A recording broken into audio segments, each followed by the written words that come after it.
YouTube. Welcome back to the Gala Empire. And we hope you guys got a lot accomplished. So, we're going to do another segment of, topics about, entrepreneurship, motivation, and everything like that. And today's segment is going to be about women power. So we got to clap it up to all the women out there.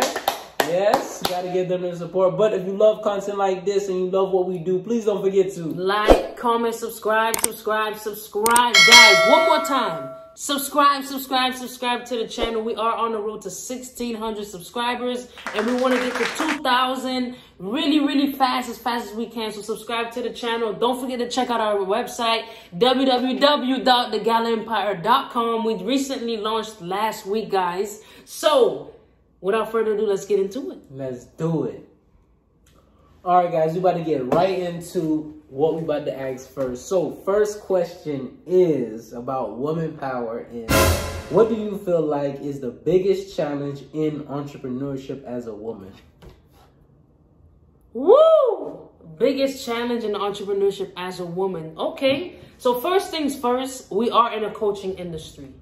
And we are in a male-dominated sport. Let's admit, basketball is a male-dominated sport. We're trying to bring that WNBA up. So if you're here and you support the WNBA, I appreciate you. But the hardest thing would have to be the degradation of females, as in, like, sometimes men will look at you as you're not strong enough. What could you do? What do you know? What's your knowledge like? Like, it's a test when you're a woman in the sports industry. It's a test when you're a coach. It's a test when you have knowledge. Compared to a male, 9 times out of 10, you're automatically given that trust and the respect. But when it comes to a woman, you have to earn it the long way. I'm talking by a long shot in order for men to be like, you know what, she's about something. Let me respect her, compared to, let me see what she's about. You know, like that wall, that barrier is there before you're actually accepted as a female coach.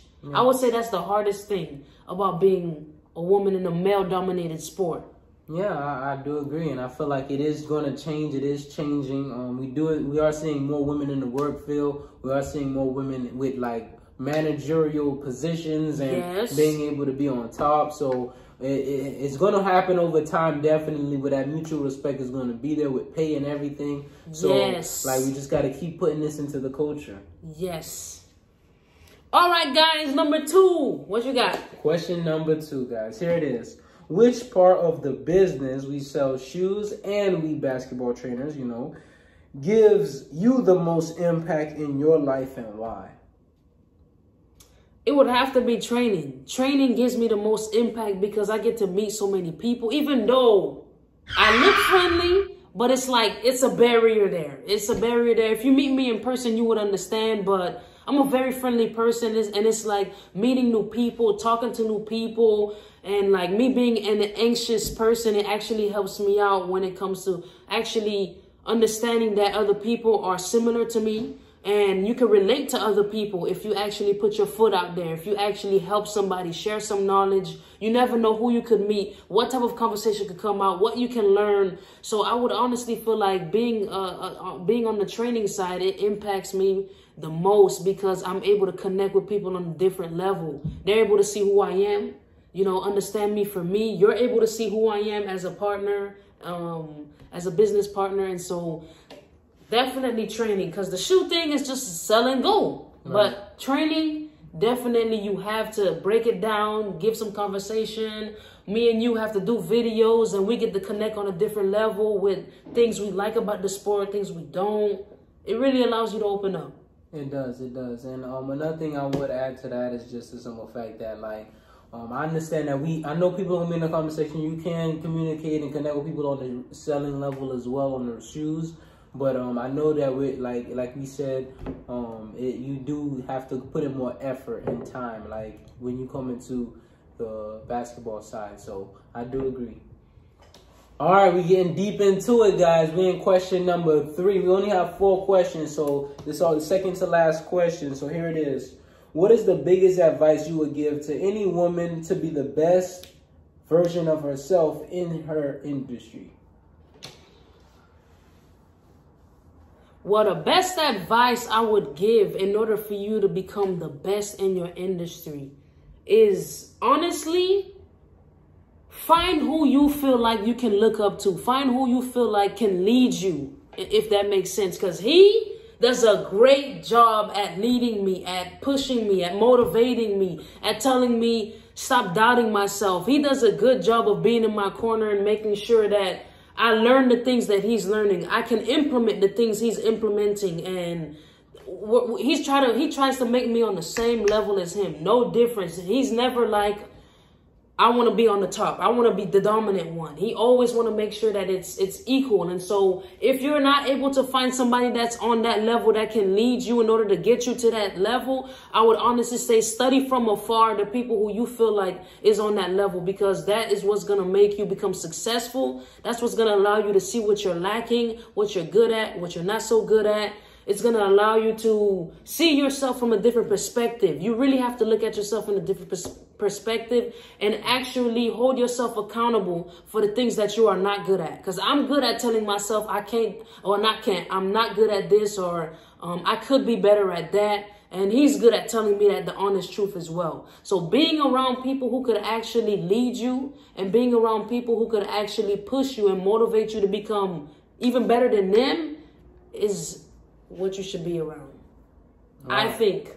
Wow, that's a deep one. I was not expecting that answer, and I would I'm really happy that you was able to share that, because that is something, guys. Your circle is big, okay? So huge. It really does impact you in many different ways, and like if you could be around people that you could surround yourself that puts you in uncomfortable situations, puts you in like making you think about deep searching. Tells you when you're wrong. Yeah, telling you when you're wrong, and being able to accept that and understanding why though. Don't just like accept, okay, I was wrong, but understand why so you can move forward. Really does benefit you in the long run.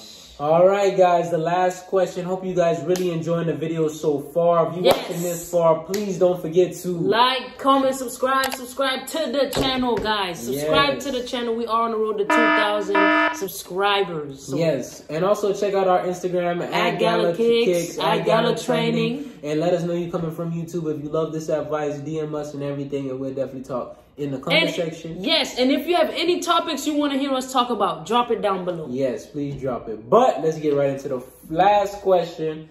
Is how do you feel like your circle around you? Wow, is right in what we just talked about of the third question. How do you feel like your circle around you affects you, positive and negative?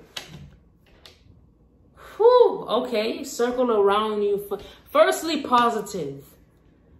I'm around this guy almost all day, every day, because we're business partners. We do a lot together. We're grinding every single day as we can to make it out.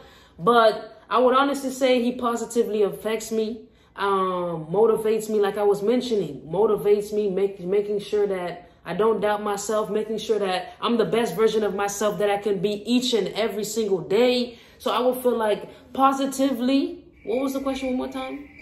How do you feel like your circle around you affects you, positive or negative? Positively, that's how he would affect me. But negatively, I feel like we all have sometimes family that can bring us down, as in they don't trust the vision, they don't trust the process, they don't see what you're really working on, because no things are becoming into fruition at the moment. Even friends, you know, it's that part can be very negative. That part could be detrimental. It could be draining towards you when you're trying to grind, you're trying to make it, and you see the vision, but not too many people around you who you love supports that vision. So I would say for that reason, that's not for me, but I would feel like sometimes I would want more understanding from different people around me as in why I'm working so hard, why I'm working 25 hours at the day, you know, things of that nature. But other than that, I'm strictly focused on the positive.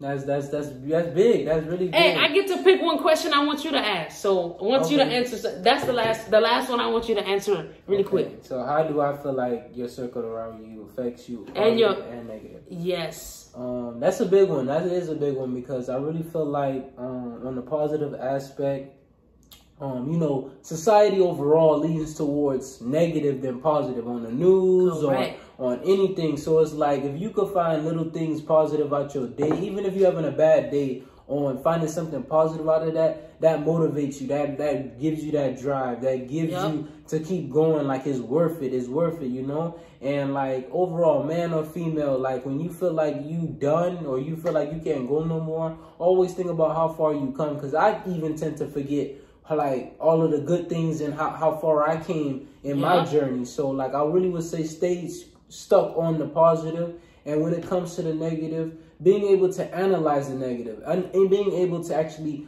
understand the situation of all the negative, because negative is always double negative equal positive. We all know this. So like, you always gotta be able to understand the negative and be able to twist it up and be able to implement another positive. Yep, because trust me, negative is like failing, and the only way to succeed, you have to fail. Yep. So it's like, really, you could really find a lot of good in the negative if you actually analyze it compared to letting it bring you down.